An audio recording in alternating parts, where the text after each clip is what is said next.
Hello,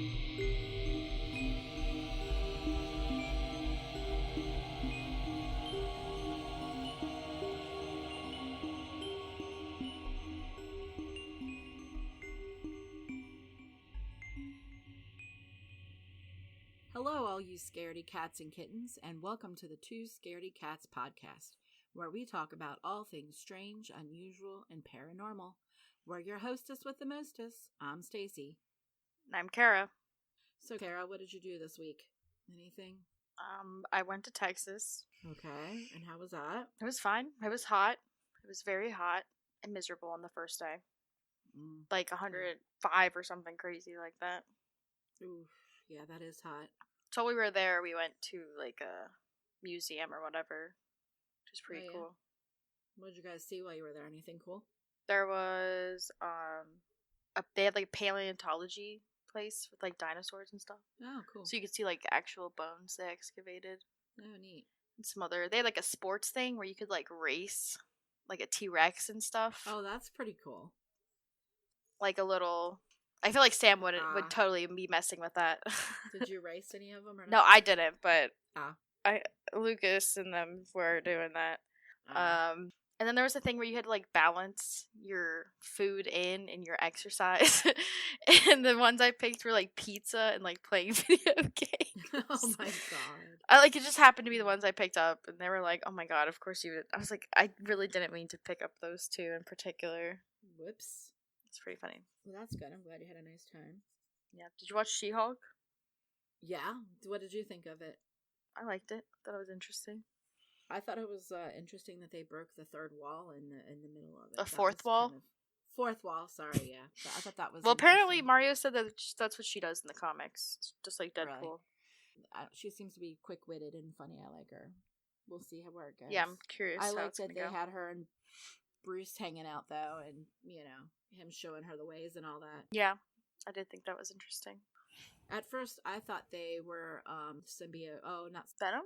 Yeah, at first when they first started out and we went to like where she woke up, remember? And it was like on a tropical island. I thought it was Venom at first. Oh, I didn't think that. I totally forgot about that. Yeah, because remember that end credit scene? I know. Yeah. I remember that. Yeah. But anyway.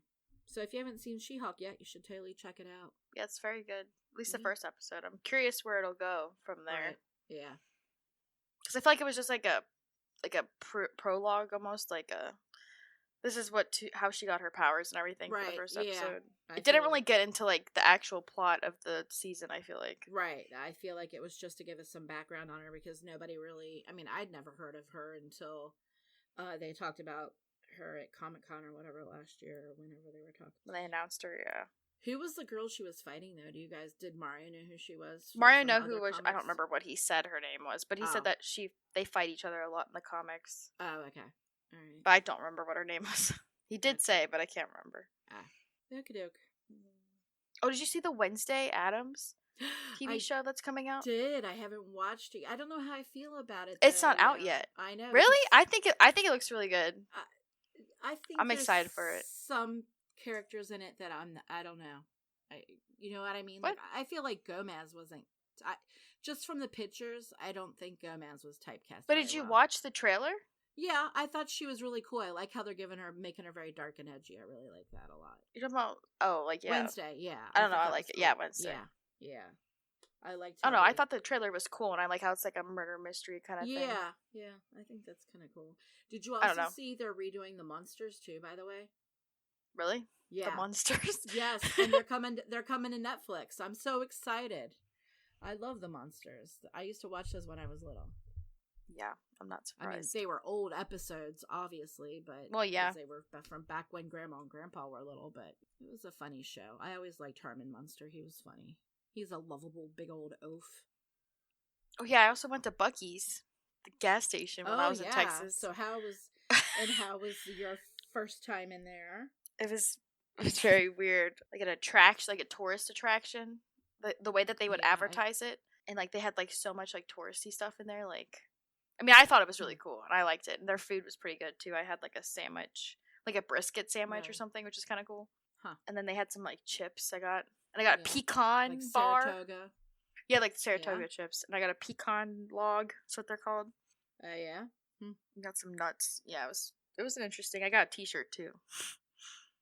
Oh my god, only you would get a t-shirt. They had they had the really cool Halloween shirt I almost got. Yeah, why didn't you get it? Because I saw this other cool one. It was like it said "Go Little Rock Star" on it with Bucky. Oh it was funny. Did you do anything fun this weekend? If you think watching your brother play football is fun and watching the varsity, I didn't watch the varsity game, but Dad and Sam went to it, and apparently it was against Coleraine High School, and apparently they had to mace the student section at the game. What? And yes, and Sam's team was not allowed to leave the locker room for 45 minutes after the game because they were afraid they were going to get jumped. What happened? Did they win or something? Yeah, well, yes, they beat the snot out of them. I mean, they won big time. But no lie, they had 4 different police districts there at the game. What? Because there were so many fights breaking out and stuff. Were they just mad they were winning, or what the heck was going on? No, they were just lost their ever-living mind. Because earlier in the day, there had been a water main break. And so they didn't have school. That was supposed to be their first day of school, was on that Friday. And this past Friday. And so they had to cancel school, the start of school to Monday. So I guess they all just lost their mind that they got an extra day off school. But they were, it was awful. Like Dad said, he was like worried when they were leaving. There was a cop car that followed them to their car because they were worried they were going to get jumped. What the heck? That's wild. Yeah, it was. I know. It like made the news, and I mean, I've never seen anything like this. And we were there last year.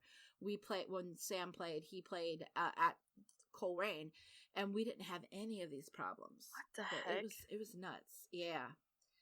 That's definitely so that was a fun, interesting weekend. But other than that, that's all we did was we watched Sam play football, and that was about it. Not too exciting around here. Yeah. All right. So you ready? I think you're up first this week. What do you got for us? Well, today we're gonna be talking about the Houska Castle. Houska. So it's a Gothic castle located in north of Prague in the Czech Republic. So rumor has it the castle was built over a gate to hell. Ooh. One of the unusual things about the castle is that all of the defenses are pointed inwards towards the courtyard area, as if it was built to keep something inside of the castle. Which is a little spooky. So the castle was originally built in the 13th century, so it's like super old. And when the castle was built, there were no sources of water except rainwater. And they did not build a kitchen, and it was very far from all major trade routes. So it was very strange for it to be built in that location, or like in that way. So like it really wasn't built to be like a place you would stay in, but it's very strange. Interesting. So the castle was actually occupied in 1945 during World War II by Nazis. There was some rumors that they were doing like occult practices in the castle, some experiments, and some believe they were, some believe they were securing the 13,000 manuscript library of the SS leader Heinrich Himmler, who was obsessed with the doctor. Yes, that's that crazy. But he doctor. Was apparently there were some rumors that he would go there for their dark ceremonies. Okay, wait. You know what? What? Sorry, I just have to interrupt just for a second because this is crazy. So I don't know how I got on this thread, but I was looking up some stuff for today, and I came across the movie Centipede, right? They were talking about that, and it was actually based off real stuff that happened during World War II when, with Hitler in Germany, and this doctor you're talking about. Oh, really? That's kind of crazy. Yes. Henrik, his name sounded very familiar when I read about him.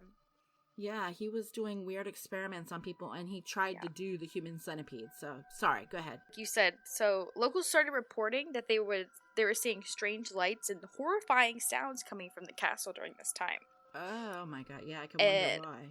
Yeah, like I said, there's speculation that top Nazi officials and Himmler himself would attend these dark, spooky ceremonies at the castle, which is a little scary.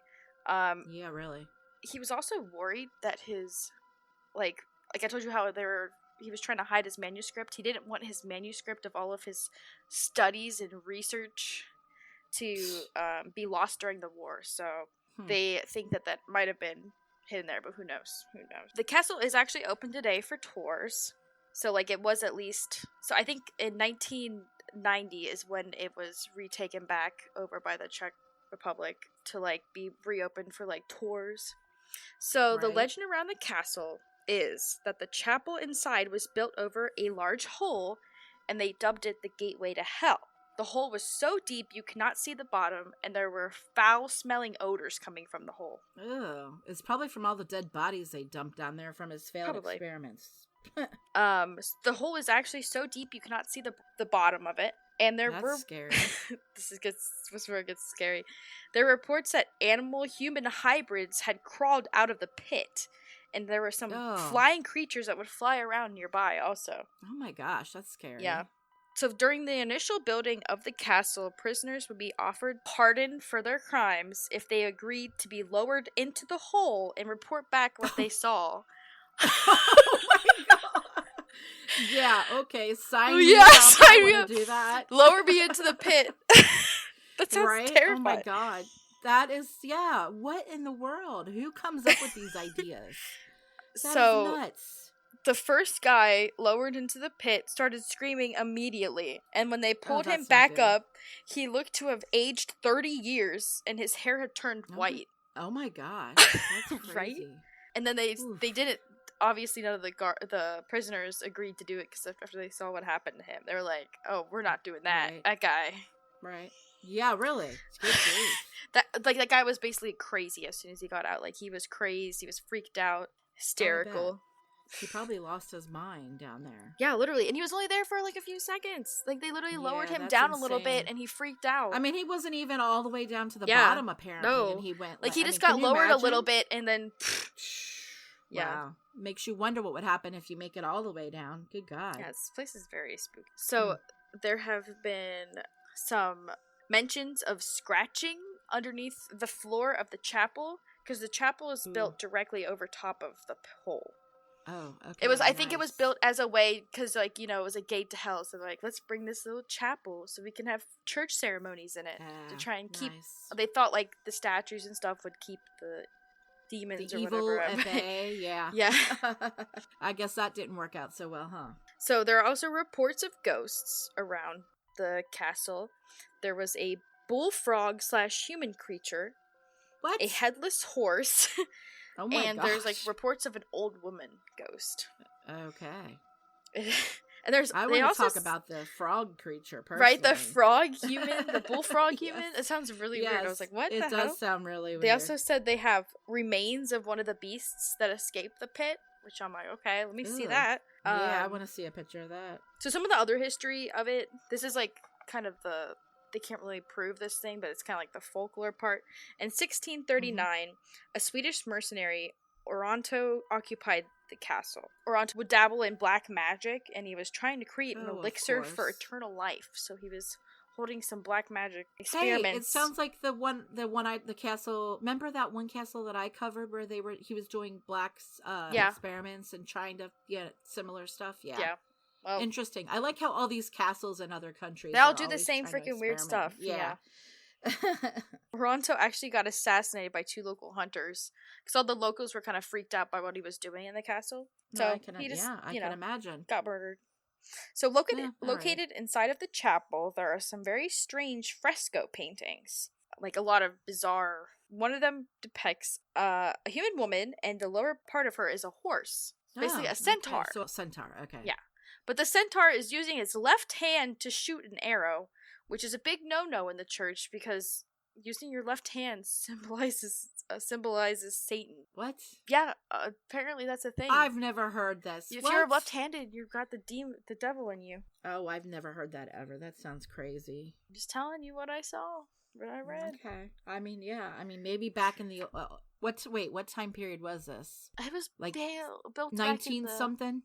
Or no, are we talking way before then. It was like way I told you the 13th century. Oh, all right. Well, that makes sense then. But it was very strange to have these kind of symbols in a pagan symbols in a church.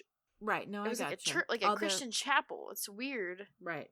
They would so I believe I can't remember. It was one of the saints is actually like it's his chapel or whatever.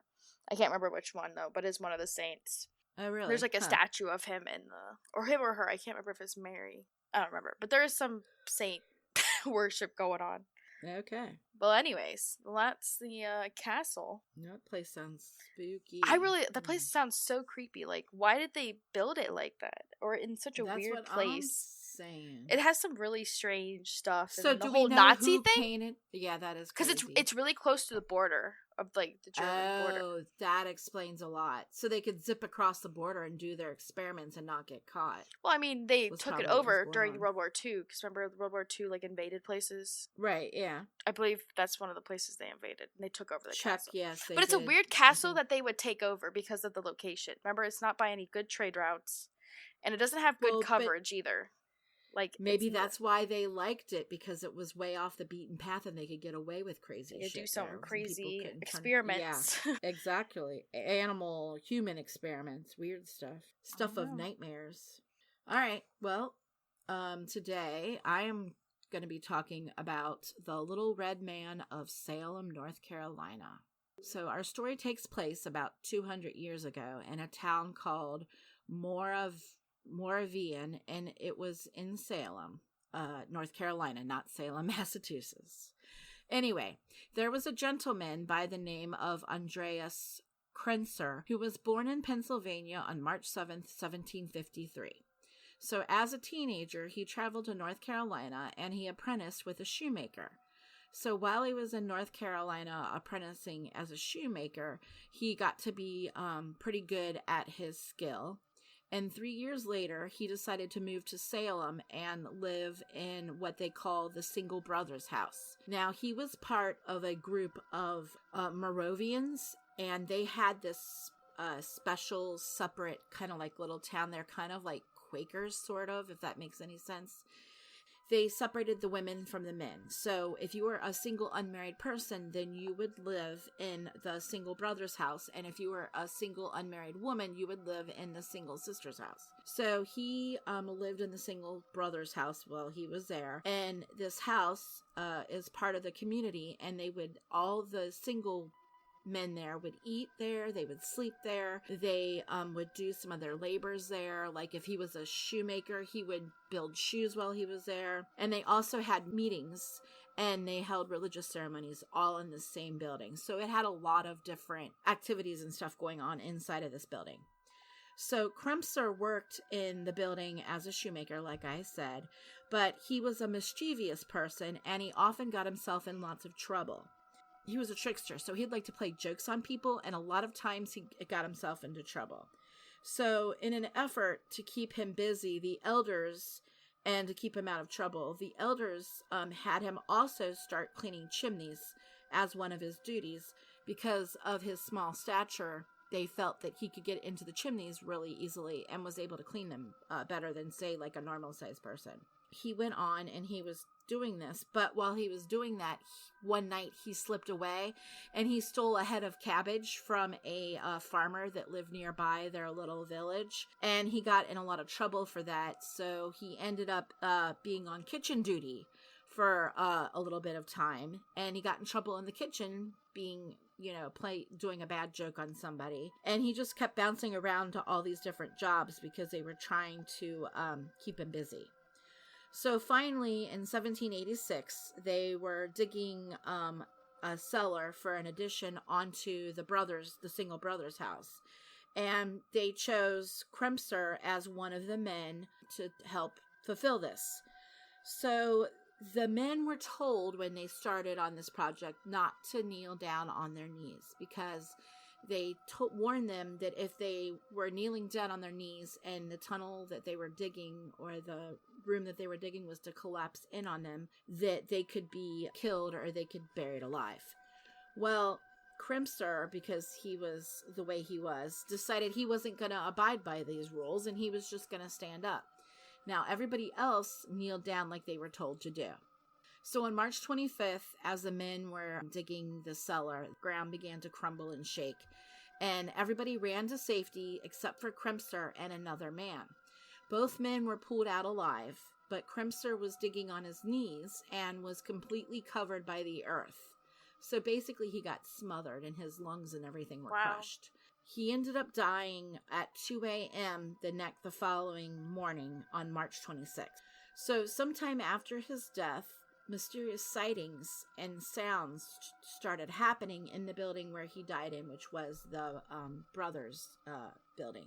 And some of the men claim that they could hear tapping, like a shoemaker taking his little hammer and tapping, building shoes. They also claimed that they saw a small man wearing a red hat and jacket running around the building, and they said they could see him in various rooms. Now, the interesting thing is that when he died, he had on a red hat and a red jacket. So they say that, like I said, he was not only did he die wearing this red cap and jacket, but he was also very short. So when you hear these stories, they all talk about the short little red man that they see running around. Many years later, the brothers' house stopped housing men, and it became a home for widowed women. And despite this change from men to women, the little red man still remained, and he would still come out and haunt people. Or he was a trickster, so he'd come out and communicate with people, I guess you could say. Mm-hmm. And one of the most popular stories about him is about a young girl by the name of Betsy, who was at this new home for the widows visiting her grandma. And while she was there during her stay, she was playing out in the hall, and she said she told her grandma that she saw a little red man in the hall, and he was like beckoning her with his finger to, come here. So she ran and she told her grandma this, and her grandma was like, ooh, okay. So apparently he was still haunting the house even after it changed hands and the ladies were living there now. It says the little red man continued to be seen by people of all ages, so it wasn't just certain ages or certain sexes that he would come to visit until about 1950.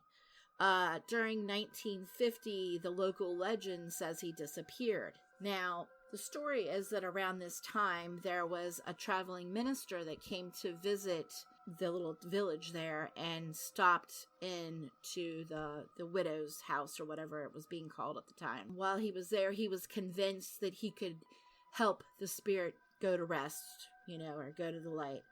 So he walked into the building and started invoking the Holy Trinity, and he said, "Little red man, go to rest."